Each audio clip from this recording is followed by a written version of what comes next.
Wait a second. Let me figure out certain things and we'll be good to go. So अभी हम ये book पढ़ रहे हैं Men's Search for Meaning. Almost हम इसके like to third of the part हमने इसका ऑलरेडी कवर कर लिया. हम पेज नंबर 105 में है टू बी वेरी प्रिसाइज, और टोटल पेजेस में 148 है, जिसमें लास्ट के कुछ पेजेस तो आई थिंक कंटेंट से रिलेटेड नहीं होंगे. वो लाइक हो सकता है कि बुक पब्लिशर से रिलेटेड कुछ और चीज़ें हों, ऐसा मैं सोच रहा हूँ. बट ठीक है, टोटल 148 है पेजेस हैं इसमें. ठीक है, मैं एक बार ऑडियो वीडियो चेक कर लेता हूँ and then we will begin. Okay, so apparently video is just fine.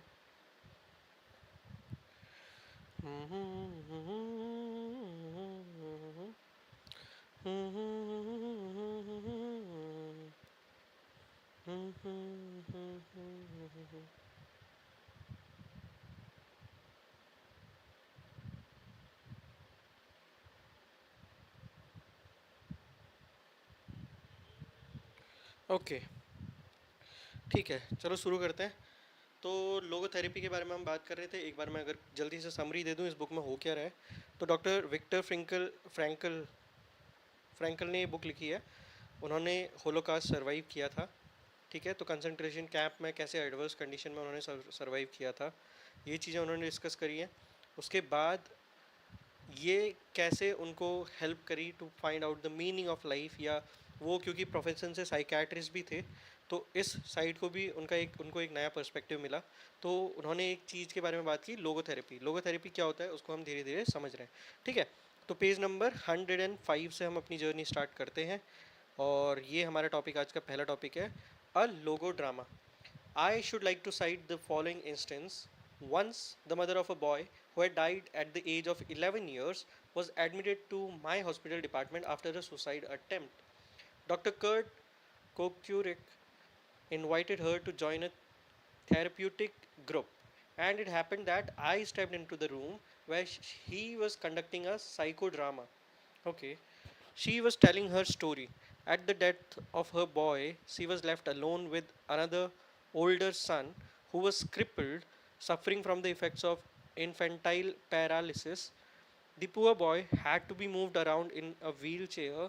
His mother, however, rebelled against her fate, but when she tried to commit suicide together with him, it was the crippled son who prevented her from doing so. He liked living. Okay. For him, life had remained meaningful. Alright. Who was it not so far, not so for his mother? How could her life still have a meaning? And how could we help her to become aware of it? Alright. Improvising. I participated in the discussion and questioned another woman in the group. I asked her how old she was, and she answered 30. I replied, no, you are not 30, but instead 80 and lying on your deathbed. And now you are looking back on your life, a life which was childless but full of financial success and social prestige. And then I invited her to imagine what she would feel in this situation. What will you think of it? What will you say to yourself? Let me quote what she actually said from a tape which was recorded during that session. Oh, I married a millionaire. I had an easy life full of wealth, and I lived it up. I flirted with men, I teased men, but now I am 80. I have no children of my own. Looking back as an old woman, I cannot see what all that was for. Actually, I must say my life was a failure, even after having all the materialistic things. And, like, she fulfilled her sexual desire in many ways. But still, when she's retrospecting her life, when she's looking back, she is saying that I feel like a failure. I feel like my life was a failure. I then invited the mother of the handicapped son to imagine herself similarly looking back over her life. Let us listen to what she had to say as recorded on the tape. I wish to have children, and this wish has been granted to me. One boy died, the other, however, the crippled one, would have been sent to an institution if I had not taken over his care. Though he is crippled and helpless, he is after all my boy, and so I have made a fuller life possible for him. I have made a better human being out of my son. At this moment, there was an outburst of tears and crying. She continued, "As for myself, I can look back peacefully on my life, for I can say my life was full of meaning, and I have tried hard to fulfill it. I have done my best. I have done the best for my son. My life was no failure." Viewing her life as if from her deathbed, she had suddenly been able to see meaning in it, a meaning which even included all of her sufferings. By the same token, however, it had become clear as well that a life of short duration like that, for example, of a dead boy, sorry, could be so rich in joy and love that it could remain, it could contain more meaning than a life lasting 80 years. After a while, I proceeded to another question, this time addressing myself to the whole group. The question was whether an ape which was being used to develop polio, poliomyelitis serum and for this reason punctured again and again, okay, would ever be able to grasp the meaning of its suffering. Unanimously, the group replied that of course it would not. With its limited intelligence, it could not enter into the word of men. The only word, therefore, the only word in which the meaning of its suffering would be understandable. Then I pushed forward with the following question: and what about men? Are you sure that the human word is a terminal point in the evolution of cosmos? Is it not conceivable that there is still another dimension, a word beyond man's word, a word in which the question of an ultimate meaning of human suffering would find an answer? Yeah, there is this possibility, right? And that is what the author is also trying to say. Now comes the super meaning. Okay. This ultimate meaning necessarily exceeds and surpasses the finite intellectual capacities of men. In logotherapy, we speak in this context of a super meaning.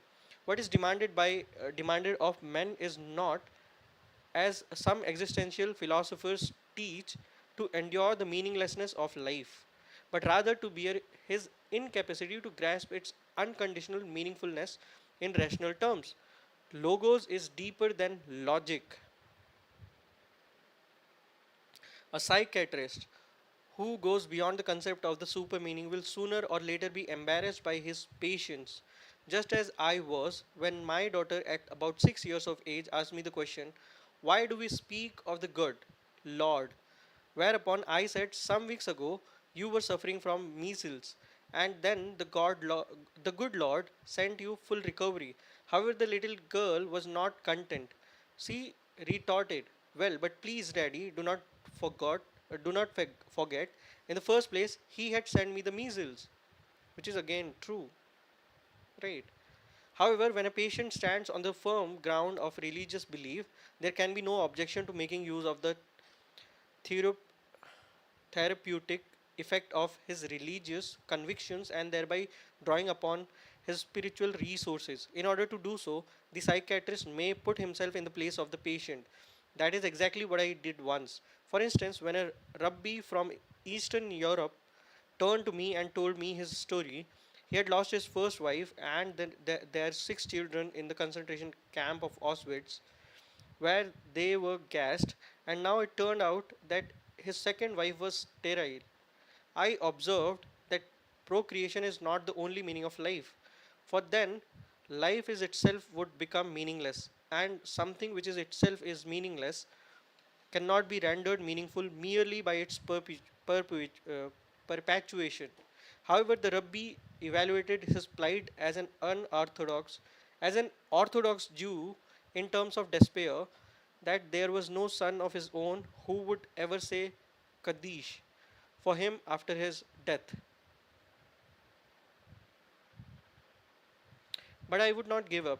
I made a last attempt to help him by inquiring whether he did not hope to see his children again in heaven. However, my question has followed by an outburst of tears, and now the true reason for his despair came to the fore. He explained that his children, since they died as innocent martyrs, were thus formed worthy of the highest place in heaven. But as for himself, he could not expect, as an old sinful man, to be assigned the same place. I did not give up, but retorted, is it not conceivable, Rabbi, that precisely this was the meaning of your surviving your children, that you may be purified through these years of suffering, so then finally you, so that finally you too, though not innocent like your children, may become worthy of joining them in heaven. Is it not written in the Psalms that God preserves all your tears? So perhaps none of your sufferings were in vain. For the first time in many years, he found relief from his suffering through the new point of view which I was able to open up to him. So basically same चीज़ को दूसरे तरीके से देखने के तरीके हैं. अगर आप सेम चीज़ को पेसिमिस्टिक होकर देखोगे तो आपकी अप्रोच भी पेसिमिस्टिक होगी. अगर आपके पास मीनिंग ऑफ लाइफ नहीं है तो फिर आपको सारी चीज़ें पेसिमिस्टिक ही लगेंगी और आपको एक्सपीरियंस भी सारे पेसिमिस्टिक ही होंगे. बट अगर आप अपना पॉइंट ऑफ व्यू चेंज करके थोड़ा ऑप्टिमिज्म के साथ उसको देखने की कोशिश करोगे तो हो सकता है कि सेम जो सफरिंग है वो भी चेंज हो सकती है, उसका पॉइंट ऑफ व्यू भी चेंज हो सकता है, which can you know make some positive impact in your life as well. Life transis transitoriness, life's transitoriness, okay. Though things which seem to take meaning away from human life include not only suffering but dying as well. I never tire of saying that the only really transitory aspect of life are the potentialities. But as soon as they are actualized, they are rendered realities at that very moment. They are saved and delivered into the past, wherein they are rescued and preserved from transitoriness. For in the past, nothing is irretrievably lost, but everything irrevocably stored. Thus, the transitoriness of our existence in no way makes it meaningless, but it does constitute our responsibleness for everything hinges upon our realizing the essentially transitory possibilities. Man constantly makes his choice concerning the mass of present potentialities. Which of these will be condemned to non being and which will be actualized? Which choice will be made an actuality once and forever, an immortal footprint in the sands of time? At any moment, man must decide for better or for worse.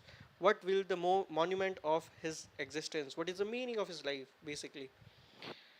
Usually, to be sure, man considers only the subtle, stubble field of transitoriness and overlooks the full granaries of the past, wherein he had salvaged once and for all his deeds, his joys, and also his sufferings.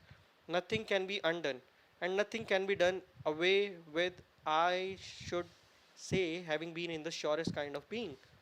Logotherapy, keeping in mind the essential transitoriness of human existence, is not pessimistic but rather activistic. Alright, activistic is something that we have to, you know, take into consideration rather than pessimistic and optimistic. There is another way, activistic. To express this point figuratively, we might say the pessimist resembles a man who observes with fear and sadness that his wall calendar, from which he daily tears a seed, grows thinner with each passing day. On the other hand, the person who attacks the problems of life actively is like a man who removes each successive leaf from his calendar and files it neatly and carefully away with its predecessors. After first having jotted down a few diary notes on the back, he can reflect with pride and joy on all the richness set down in these notes, on all the life he has already lived to the fullest. What will it matter to him if he notices that he is growing old? Has he any reason to envy the young people whom he sees, or wax nostalgic over his own lost youth? What reasons has, be, has he to envy a younger person for the possibilities that a young person has, the future which is in store for him? No, thank you, he will think. Instead of possibilities, I have realities in my past. Not only the reality of work done and of love loved, but of sufferings bravely suffered. These sufferings are even the things of which I am most proud, though these are things which cannot inspire envy. Cool.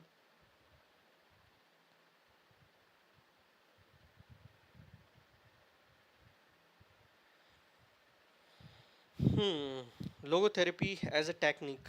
Now, this is something important. We are at page number 111. Okay. A realistic fear, like the fear of death, cannot be tranquilized away by its psychodynamic interpretation. On the other hand, a neurotic fear, such as agoraph- agoraphobia, okay, some kind of phobia, agoraphobia, alright, cannot be cured by philosophical understanding. However, logotherapy has developed a special technique to handle such cases. Two, to understand what is going on whenever this technique is used, we take as a starting point a condition which is frequently observed in neurotic individuals, namely anticipatory anxiety. It is characteristic of this fear that it produces precisely that of which the patient is afraid. An individual, for example, who is afraid of blushing when he enters a large room and faces many people will actually be more prone to blush under these circumstances. In this context, one might amend the saying, the wish is father to the thought,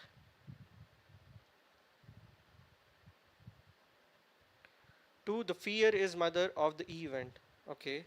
Ironically enough, in the same way that fear brings to pass that uh, pass what one is afraid of, likewise a forced intention make impossible what one forcibly wishes. This excessive intention or hyper intention, as I call it, can be preserved or can be observed, particularly in cases of sexual neurosis. The more a man tries to demonstrate his sexual potency or a woman her ability to experience orgasm, the less they are able to succeed. Okay, pleasure is and must remain a side effect or byproduct and is destroyed and spoiled to the degree to which it is made a goal in itself. So trust the process basically, right? Rather than focusing on the outcome, trust the process, focus on the process, enjoy the process. In addition to excessive intention as described above, excessive attention or hyper reflection, as it called in logotherapy, may also be pathogenic, that is, led to sickness. The following clinical report will indicate what I mean. A young woman came to me complaining of being frigid. The case history showed that in her childhood she had been sexually abused by her father. Okay. However, it had not been this traumatic experience in itself which had eventuated in her sexual neurosis, as could easily be evidenced. For it turned out that through reading popular psychoanalytic literature, the patient had lived constantly with a fearful expectation of the toll which her traumatic experience would someday take. This anticipatory anxiety resulted both in excessive intention to confirm her femininity and excessive attention centered upon herself rather than upon her partner. This was enough to incapacitate the patient for the peak experience of sexual pleasure. Since the orgasm was made an object of intention and an object of attention as well, instead of remaining an unintended effect of unreflected dedication and surrender to the partner. After undergoing short-term logotherapy, the patient's excessive attention and intention of her ability to experience orgasm had been de-reflected. To introduce another logotherapeutic term, when her attention was refocused toward the proper object, the partner, orgasm established itself spontaneously. Okay. Logotherapy bases its technique called paradoxical intention on the twofold fact that fear brings about that which is afraid of. Okay, and that hyperintention makes impossible what one wishes. In German, I described paradoxical intention as early as 1939. In this approach, the phobic patient is invited to intend, even if only for a moment, precisely that which he fears. Let me recall a case. Young psychiatrist. Okay, just give me 1 second.